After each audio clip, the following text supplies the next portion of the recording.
Mula Bicol hanggang Maynila, isang pangalan ng unti-unting sumikat. Hindi sa ingay, kundi sa kalidad.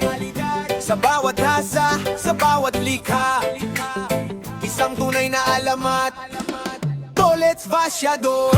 Nung nagsimula simpleng pangarap lang, bitbit ang talento, sipag ang sandalan. Lumuwas na Maynila, dala ang kakayahan, para patunayan may mararating ang pangalan. Mula probinsya, hindi umatras, kahit matarik ang daan, tuloy sa pag-angat. Pawis at tiyaga ang naging puhunan, bawat umaga may bagong laban. Hindi naghahanap ng mabilis na kita, mas gusto niya kalidad ang makita. Bawat gamit na dumaan sa kanyang mesa, paglabas parang bago ulit ang sigla. Sa bawat gunting, sa bawat niper, sa bawat tool na medyo kupas na brother, pag siya humawak may bagong kinang, buhay ulit ang dating, mapurol ng kagamitan. Yo, Tolets Vaciador, panggalan na kilala ng mga barber sa mundo. Mula Bicol hanggang Las Piñas, pagdating sa hasa siya ang numero uno.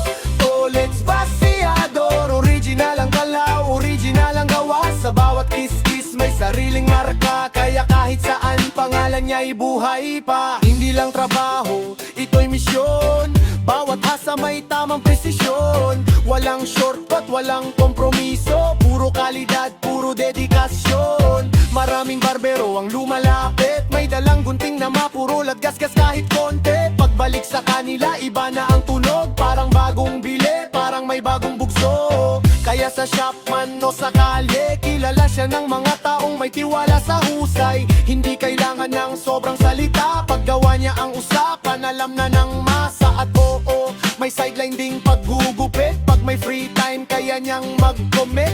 Fade man, trim man, design na malinis, pero Vaciador pa rin ang tunay niyang image. May sariling pwesto sa Las Piñas City, dinadayo kahit malayo ang biyahe daily. Hindi dahil uso, hindi dahil trending, kundi dahil subok, gawang outstanding. May sariling style, may sariling sistema, bawat galaw may sariling disiplina. Hindi kinopya, sariling ideya, kaya respetado sa buong eksena. Mula sa lumang gamit na halos bibitaw, pag dumaan sa kanya may bagong ilaw. Kaya maraming nagsasabi ng sabay-sabay, kay Tolet mo dalhin siguradong okay. Hindi lahat may tapang mangarap, hindi lahat kayang panindigan ang hirap. Pero kung puso mo'y tunay at matatag, kahit mabagal makakarating ka rin sa taas. Mula sa pawis, mula sa padot, mula sa tahimik na walang palakpak, doon nabubuo ang tunay na alamat. Hindi sa salita kundi sa bawat gawa.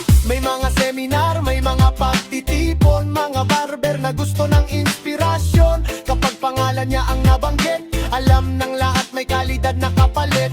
Mula Pilipinas hanggang ibang bansa, Europe man o Asia, unti-unting lumalawak ang marka ng isang taong nagsimula sa simpleng pangarap. Hindi sumuko, hindi umurong, kahit minsan kulang ang baon, pinili pa rin ang sariling direksyon. Kaya ayon, tagumpay ang tugon. Yo, Tolets Vaciador, hindi lang pangalan, isa ng simbolo ng sipag, tiyaga at pusong totoo. Kaya sa larangan siya ang idolo.